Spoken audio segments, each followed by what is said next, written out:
तर बघा विद्यार्थी मित्रांनो, या ठिकाणी ओरेस्टेन नावाच्या सायंटिस्टने काय केलं, पहिल्यांदा मॅग्नेटिक फील्डची डिस्कव्हरी केली, बट इलेक्ट्रिसिटीचा यूज करून त्यांनी पहिल्यांदा काय केलेलं आहे, मॅग्नेटिक फील्डची डिस्कव्हरी केलेली आहे. आणि मॅग्नेटिक जो फोर्स असतो F equals to QVB sine theta असतो. ओके, सो या ठिकाणी बघा, या ठिकाणी मला सांगा आता, या F equals to QVB sine theta आहे. जर समजा V vector and B vector, जर समजा V vector and B vector जर परपेंडिक्युलर असतील, म्हणजे V वेक्टर आणि बी वेक्टर जर परपेंडिक्युलर असतील, सो या ठिकाणी थीटा इक्वल्स टू किती येणार आहे, 90 डिग्री येणार आहे. आणि साइन 90 ची व्हॅल्यू सर्वांना माहित आहे, साइन 90 ची व्हॅल्यू आहे 1 आहे. देअरफॉर F चा फॉर्म्युला काय येणार आहे, F equals to, yes, what is the formula of the F, F equals to QVB येणार आहे, कारण की साइन 90 ची व्हॅल्यू 1. त्याच्यानंतर या ठिकाणी समजा आपण B ची व्हॅल्यू फाइंड आउट केली, so B is the magnetic field which is equals to magnetic force upon Q into V. आणि आता याचं जे युनिट आहे, so this is the formula of the magnetic field. So इलेक्ट्रिसिटीचा use करून magnetic field किती amount of generate होते, that is equals to B equals to F upon QV असतं. तर आता हे मॅग्नेटिक फील्डचं जे एसआय युनिट आहे, what is the SI unit of the magnetic field, हा मला सांगा. फोर्सचं एसआय युनिट काय आहे, फोर्सचं न्यूटन आहे. ओके, त्याच्यानंतर हा Q म्हणजे चार्ज असतो, चार्ज काय आहे, कुलम आहे. आणि V म्हणजे वेलोसिटी असते, मीटर पर सेकंद आहे, म्हणजे विच इज इक्वल टू काय येणार आहे, न्यूटन सेकंद पर किलोमीटर. आणि यालाच आपण काय म्हणतो, यालाच आपण टेस्ला म्हणतो. ओके, सो या ठिकाणी SI unit of the B, what is the B, B is the magnetic field. याला तुम्ही मॅग्नेटिक फील्ड स्ट्रेंथ बी म्हणू शकता. ओके, सो SI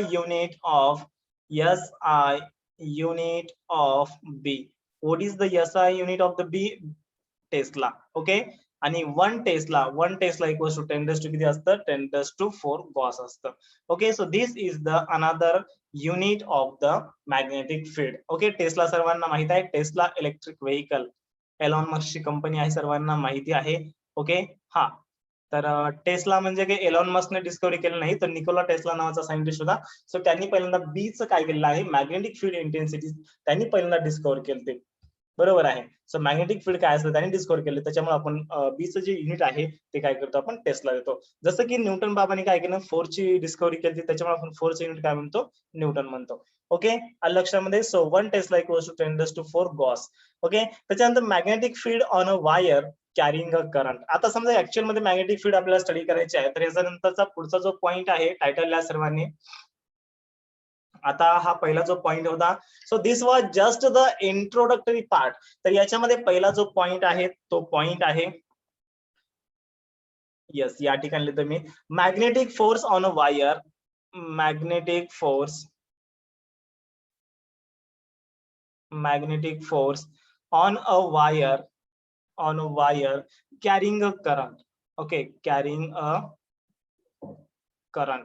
एक वायर आहे, सो वायर काय करते, करंट कॅरी करते, कॅरिंग अ करंट. आता याच्यामध्ये आपण सर्वात पहिल्यांदा काय करूया, स्ट्रेट लाईन घेऊया किंवा स्ट्रेट वायर घेऊया. ओके, या ठिकाणी समजा स्ट्रेट वायर असेल,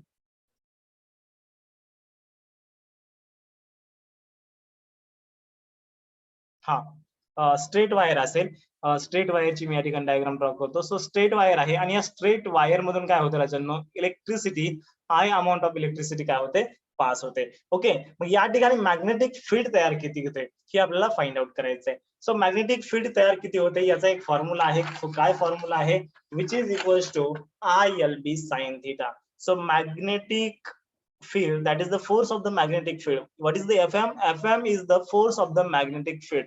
म्हणजे एक वायर आहे, स्ट्रेट वायर आहे, हे वायर कसं आहे राजांनो, स्ट्रेट आहे, बरोबर आहे. स्ट्रेट वायर मधून, अवका काहीच नाही, एकदम इझी आहे. बघा या ठिकाणी स्ट्रेट वायर मधून जर समजा इलेक्ट्रिसिटी पास होत असेल, सो त्या ठिकाणी मॅग्नेटिक फील्ड किती जनरेट होणार आहे, मॅग्नेटिक फील्ड किती जनरेट होणार आहे, FM इक्वल्स टू काय आहे, फॉर्म्युला आहे ILB साइन थिटा.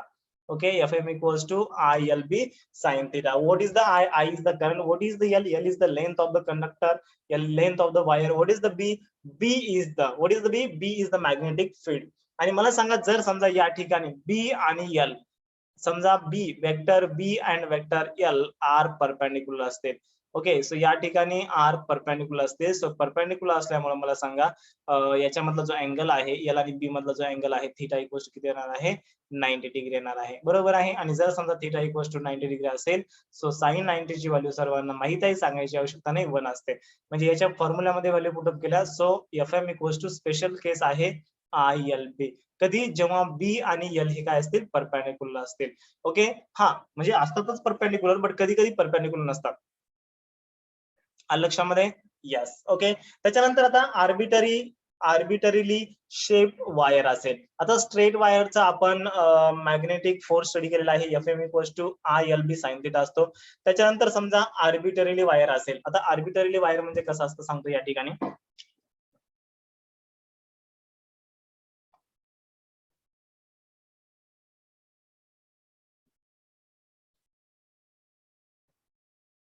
येस, या ठिकाणी तुम्हाला टायटल लिहायचं आहे, दॅट इज द सेकंड नंबरचा आपण वायर स्टडी करणार आहोत. आता आपण मॅग्नेटिक फोर्स स्टडी करत आहोत. ओके, सो या ठिकाणी बघा आर्बिटरीली वायर असेल,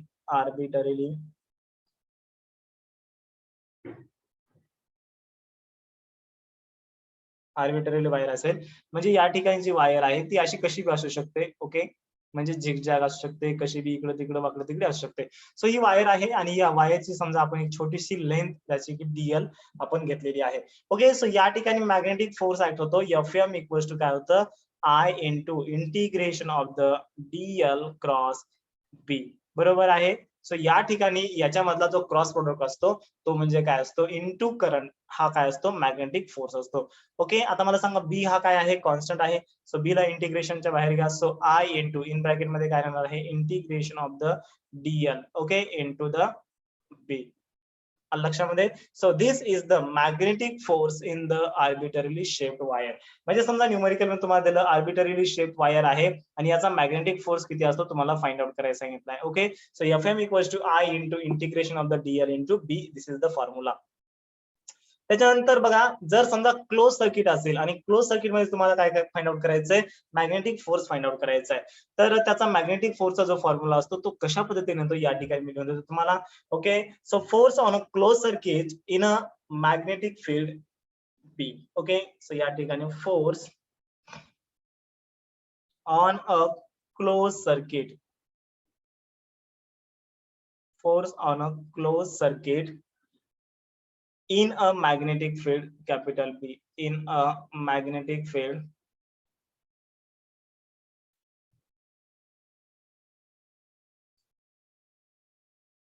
in a magnetic field capital B. So या ठिकाणी FM इक्वल्स टू काय येणार आहे जर समजा क्लोज सर्किट असेल तर close integration of the IDL cross B येणार आहे.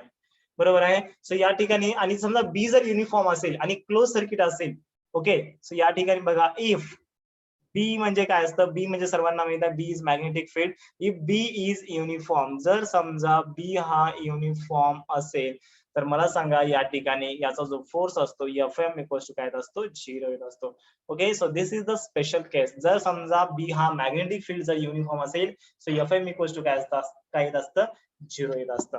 ओके, चला इथपर्यंत सर्वांना लक्षात आलेलं आहे. बघा आपण वरच्यावर काही गोष्टी स्टडी केलेल्या आहेत. आता याच्यामध्ये जास्त टीप मध्ये जायची आवश्यकता नाहीये.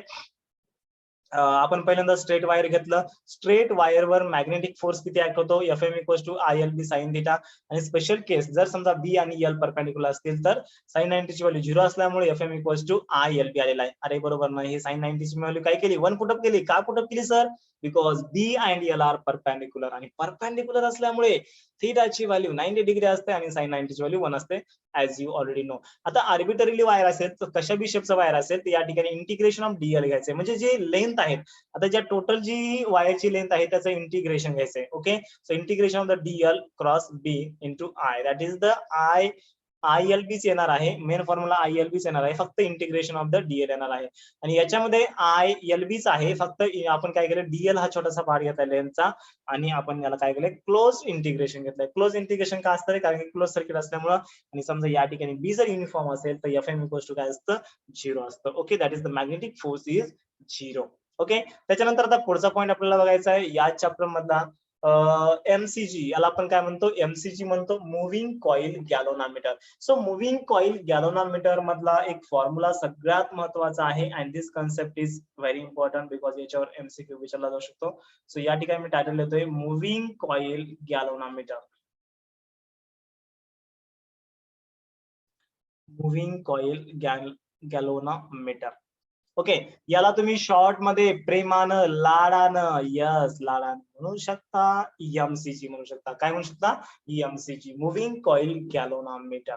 Okay, so moving coil galvanometer मध्ये एक स्टेटमेंट आहे. What is the statement? That is the deflection. Deflection आपण इंडिकेट करत असतो. चला ठीक आहे, तुमच्या मनावर या ठिकाणी मी ब्लॅक कलरचा पेन घेतोय.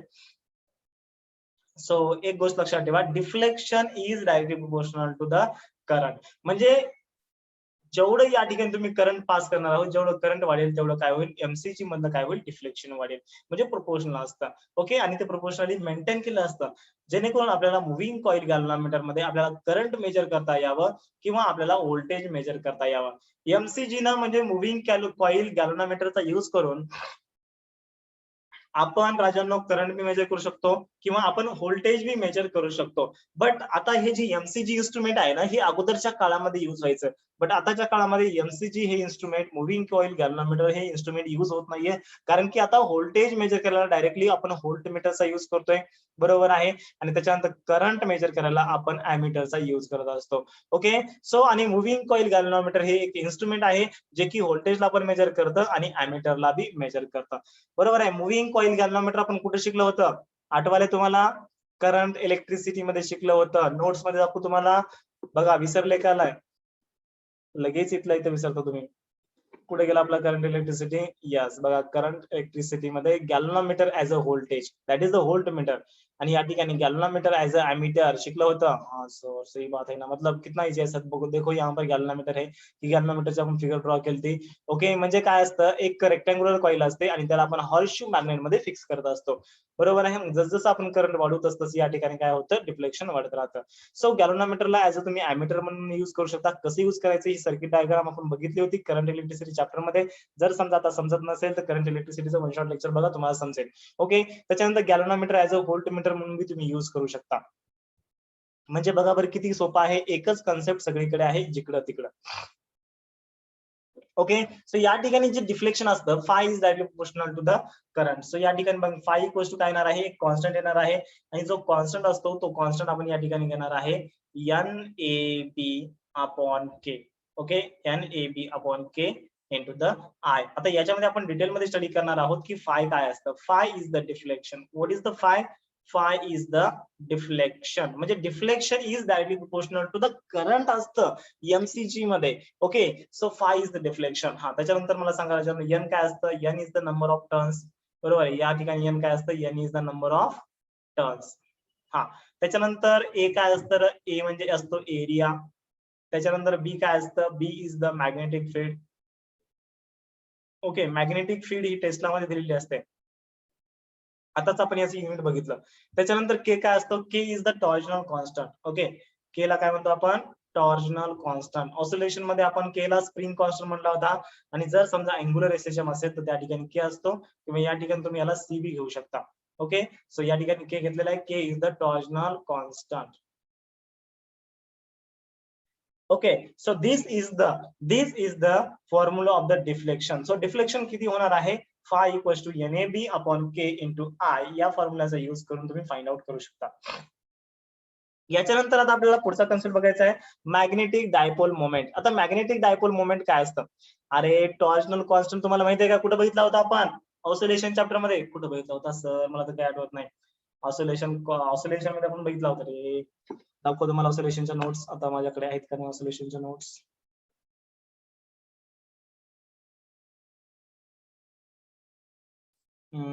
यस, एक मिनिट. मला वाटतं क्विक नोट्स मध्ये आहेत ऑसिलेशनच्या नोट्स. लेक्चर सेव्ह नाही वाटतं ऑसिलेशनच्या नोट्स. ठीक आहे, आपण ऑसिलेशन चॅप्टर मध्ये बघितलं होतं. बरं ठीक आहे, के हा टॉर्जनल कॉन्स्टंट असतो, एवढं लक्षात ठेवा. जास्त याच्यामध्ये दिमाग लावायची तुम्हाला काहीच गरज नाहीये. Okay, so K is the torsional constant. आता त्याच्यानंतर आपण मॅग्नेटिक डायपोल मोमेंट बघणार आहोत. ओके, मॅग्नेटिक डायपोल मोमेंट या ठिकाणी बघा टायटल येतोय मस्तपैकी. या ठिकाणी ब्लू कलरचा पेन घेतो. Magnetic dipole moment.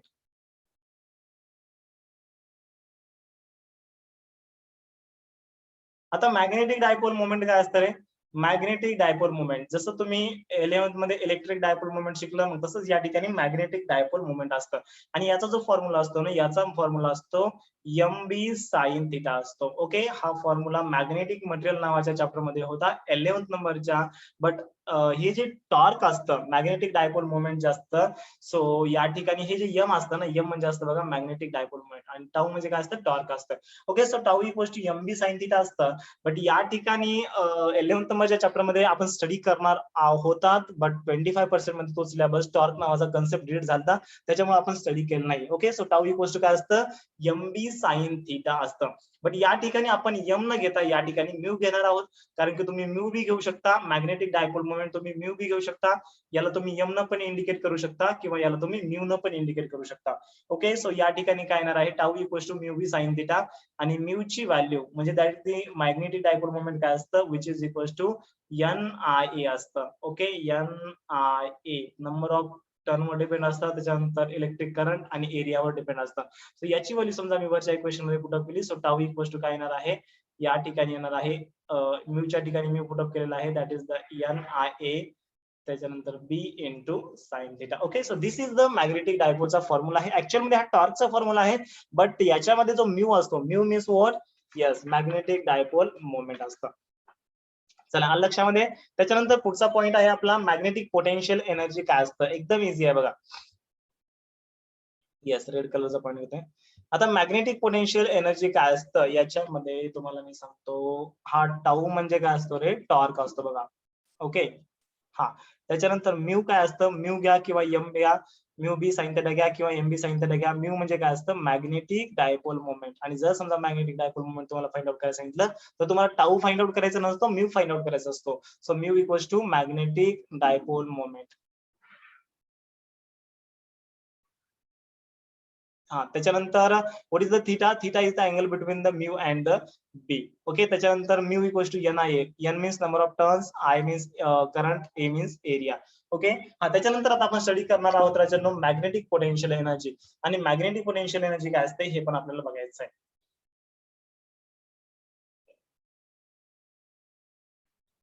Magnetic potential energy. हा, मॅग्नेटिक पोटेन्शियल एनर्जीला आपण यू ने इंडिकेट करत असतो. Potential energy is always indicated by the letter you.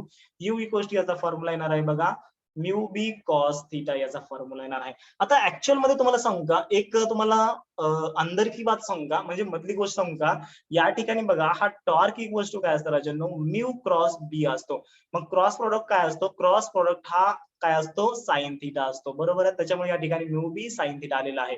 Okay, आणि या ठिकाणी पोटेन्शियल एनर्जी काय असते? It is the dot product of the mu into B. So या ठिकाणी म्यू डॉट बी याचा जो प्रोडक्ट असतो, so this is the potential energy असते. आता या ठिकाणी डॉट प्रोडक्ट का घ्यायचा आणि या ठिकाणी क्रॉस प्रोडक्ट का घ्यायचा? कारण की ही बेसिक गोष्ट आहे, बट थोडी ऍडव्हान्स लेवलची गोष्ट आहे. ज्यांचं जेई लेवलचं प्रिपरेशन झालेलं आहे त्यांना ह्या गोष्टी समजतात. ओके, म्हणजे वरचा असतो क्रॉस प्रोडक्ट आणि खालचा असतो dot product. So dot product आपण काय घेत असतो? यस, इंटू आपण कॉस थिटानं मल्टिप्लाय करत असतो डॉट प्रोडक्ट मध्ये. सो यू इक्वल्स टू या ठिकाणी मायनस साइन येणार आहे, कारण की पोटेन्शियल एनर्जी आणि याच्या डायरेक्शन नाही, पोटेन्शियल एनर्जी डायरेक्शन असते. So negative sign indicate that या ठिकाणी काय असतं? यस, कारण की जी एनर्जी असते ना ती ग्राउंड लेवलच्या कमी असते, त्याच्यामुळे आपण या ठिकाणी निगेटिव्ह साइन घेतलेला आहे. ओके, बट पोटेन्शियल एनर्जीला डायरेक्शन नसते. ओके, सो या ठिकाणी त्याच्यामुळे आपण डॉट प्रोडक्ट घेतलाय. अरे, तुम्हाला डॉट प्रोडक्ट कधी घ्यायचं सांगू का? बरं ठीक आहे, एक्झामला थोडी गोळी मारा आणि लक्षात द्या, कारण की हा कन्सेप्ट महत्वाचा आहे. तुम्हाला पुढे भविष्यामध्ये पण हा कन्सेप्ट उपयोगाला येणार आहे की डॉट प्रोडक्ट कुठे घ्यायचा आणि क्रॉस प्रोडक्ट कुठे घ्यायचा. बघा या ठिकाणी डॉट प्रोडक्ट कुठे घ्यायचा? जेव्हा दोन वेक्टरचं मल्टिप्लिकेशन हे स्केलर क्वांटिटी असतं. म्हणजे दोन वेक्टर क्वांटिटीचं मल्टिप्लिकेशन हे स्केलर क्वांटिटी असतं तेव्हा तुम्हाला डॉट प्रोडक्ट घ्यावं लागतं. मग पोटेन्शियल एनर्जी काय आहे? स्केलर आहे. म्यू काय आहे? Mu is the magnetic dipole moment, vector आहे. मॅग्नेटिक फील्ड काय आहे? वेक्टर आहे. ओके, सो म्यू इंटू बी म्हणजे दोन वेक्टर क्वांटिटीचं मल्टिप्लिकेशन हे स्केलर क्वांटिटी येते, that is the potential energy येते, तेव्हा तुम्हाला डॉट प्रोडक्ट घ्यायचा आहे. ओके, म्यू बी या ठिकाणी कॉस थिटा आला. त्याच्यानंतर म्यू क्रॉस बी म्हणजे म्यू इंटू बी चा प्रोडक्ट हा टॉर्क येतोय, बरोबर आहे. या ठिकाणी टॉर्क ही काय आहे? वेक्टर क्वांटिटी आहे. म्हणजे दोन वेक्टर क्वांटिटीचा प्रोडक्ट जर समजा वेक्टर क्वांटिटी येत असेल तर अशा ठिकाणी तुम्हाला काय घ्यायचं राजांनो? क्रॉस प्रोडक्ट घ्यायचंय. अरे तुम्ही लिहिताना बघा काय लिहिता? वर्क इक्वल्स टू काय लिहिता? Work equals to F dot S लिहिता, that is the F S cos theta लिहिता, बरोबर आहे. कारण की या दोन क्वांटिटीचा प्रोडक्ट हा काय आहे? स्केलर क्वांटिटी आहे. दोन वेक्टर क्वांटिटीचा प्रोडक्ट हा स्केलर क्वांटिटी असेल तर dot product, that is the F S cos theta आपण लिहितो, बरोबर आहे. आता जास्त डीप मध्ये जाऊ नका, फक्त लक्ष द्या इकडं. हा, काही मुलांना लक्षात आलं असेल, काही ना बाउन्सर केला असेल, पण घाबरू नका, काही नाही, तुम्ही डायरेक्टली हे दोन फॉर्म्युला लक्षात ठेवा as it is. That is the magnetic potential energy काय असतं रे? U equals to minus mu B cos theta असतं. आणि मॅग्नेटिक डायपोल मोमेंट काय असतं या ठिकाणी? ऍक्च्युअल मध्ये म्यू हे मॅग्नेटिक डायपोल मोमेंट असतो, but in terms of the torque काय असतं? Torque equals to mu B sine theta असतो. चला आलं लक्षामध्ये. त्याच्यानंतर आता पुढचा लॉ आपल्याला स्टडी करायचा आहे, magnetic field due to the current. आता आपल्याला मॅग्नेटिक फील्ड ऍक्च्युअल मध्ये स्टडी करायचे आहे. चला पेन चेंज करून घेतो. या ठिकाणी ब्ल्यू कलरचा पेन आपण घेतलेला आहे. हा, एक मिनिट. व्यवस्थित चालू आहे सगळं? आवाज वगैरे एकदा चेक करा.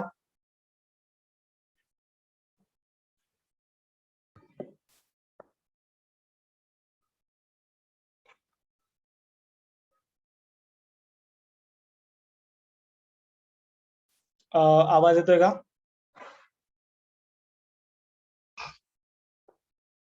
हा, विद्यार्थी मित्रांनो, आता आपण बायो सावर्ट लॉ डिस्कस करणार आहोत. या ठिकाणी बायो सावर्ट लॉ. आता याला बायोट सावर्ट लॉ नाही म्हणायचं, हे टी सायलेंट आहे, आणि बायो सावर्ट लॉ. तर बायो सावर्ट लॉ काय सांगतो? DB that is the magnetic field equals to काय असतं? Mu zero upon 4 pi. What is the mu zero? Mu म्हणजे काय असतं? म्यू म्हणजे मॅग्नेटिक डायपोल मोमेंट असतं. याला तुम्ही कॅपिटल एम बी घेऊ शकता, बरोबर आहे. म्हणजे या ठिकाणी बघा, हे जे म्यू असतं ते म्यू झिरो नसतं. इथे लक्षामध्ये म्यू झिरो म्हणजे असतं मॅग्नेटिक परमियाबिलिटी. मॅग्नेटिक परमियाबिलिटी, अरे एप्सिलॉन नॉट म्हणजे काय असतं? इलेक्ट्रिक परमिटिव्हिटी असतं. मग तसं या ठिकाणी म्यू नॉट म्हणजे काय असतं? मॅग्नेटिक परमियाबिलिटी असतं. ओके, आणि म्यू म्हणजे काय असतं? Magnetic dipole moment. हे जास्त जे म्यू असतं ना, मग त्याच्यामुळे आपण या ठिकाणी याला आपण M as a M indicate करतो, कारण की म्यू झिरो आणि म्यू मॅचअप होत आहेत, त्याच्यामुळे आपण याला एम इंडिकेट करत असतो. बट तुमच्या पुस्तकामध्ये या ठिकाणी म्यू दिल्यामुळे या ठिकाणी मी म्यू घेतलेला आहे. अदरवाईज आपण एम घेतो. आणि पुस्तकामध्ये तुमच्या मॅग्नेटिक मटेरियल असेल, मॅग्नेटिक मटेरियल एम दिलेलं आहे. म्हणजे काही चॅप्टर मध्ये एम यूज केलेला आहे आणि काही चॅप्टर मध्ये म्यू दिलेला आहे. ओके, तुम्ही जास्त डोकं लावू नका. So DB equals to mu zero upon 4 pi into याचा फॉर्म्युला आहे I D L sine theta. Okay, upon या ठिकाणी काय येणार आहे? आर स्क्वेअर येणार आहे. Okay, so this is the formula of the magnetic field, that is the Biot Savart law. So it is inversely proportional to the R square असतो, बरोबर आहे. तो तर या लॉला तुम्ही काय म्हणू शकता? This is the inverse square law पण म्हणू शकता. ओके, लक्षामध्ये. याच्यानंतर पुढचा जो फॉर्म्युला आहे, this formula is also important. Okay, DB equals to mu zero म्हणजे काय असतं? म्यू झिरो म्हणजे मॅग्नेटिक परमियाबिलिटी असते. आय म्हणजे करंट असतो. डीएल म्हणजे काय असते? डीएल इज द लेंथ असते. त्याच्यानंतर sine theta is the angle between the I and the DL असतो. त्याच्यानंतर 4 पाय काय असतं रे राजानो? 4 पाय हा कॉन्स्टंट असतो. ओके, आणि त्याच्यानंतर जे आर आहे, what is the R? Yes, याच्यामध्ये आर काय असतं? R is the distance of the field from the conductor. Okay, so ज्या ठिकाणी आपल्याला मॅग्नेटिक, अरे या ठिकाणी बघा, हे एक आपलं कंडक्टर आहे. या कंडक्टर मधून काय होतंय? ठीक आहे, एक वायर घेतो जस्ट, हे वायर आहे, हे कंडक्टर आहे. या कंडक्टर मधून इलेक्ट्रिसिटी पास होते. सो या पॉइंटला आपल्याला इलेक्ट्रिक काय फाइंड आउट करायचं? इलेक्ट्रिक नाही, मॅग्नेटिक फील्ड फाइंड आउट करायचे आहे. आपल्याला डीबी फाइंड आउट करायचे आहे. सो याचं जे डिस्टन्स आहे, this distance from the conductor is the R असतं. लक्षामध्ये. सो या ठिकाणी inversely proportional to the R square असतं. चला, ठीक आहे, लक्षात आलं. ओके, त्याच्यानंतर बघा, याच्यानंतर पुढचा जो फॉर्म्युला आहे, current in a straight long wire. आता current in a straight long wire, एकदम लॉंग वायर आहे, तर त्या ठिकाणी बघा, ठीक आहे. सो या ठिकाणी मी लिहितोय करंट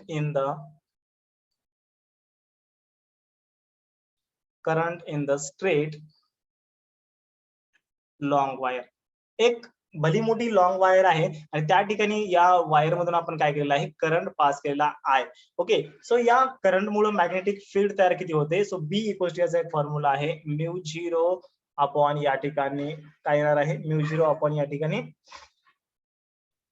येस 4 पाय येणार आहे, म्हणजे हे वरचं म्यू झिरो अपॉन 4 पाय ऍज इट इज आणि त्याच्यानंतर या ठिकाणी येणार आहे आय अपॉन आर येणार आहे. Okay, so this is the what is this, this is the magnetic field in the straight long wire it is carrying the current. Okay, त्याच्यानंतर आता पुढचा एक आपल्याला फॉर्म्युला स्टडी करायचा आहे, magnetic field produced by an current in a circular arc of an wire.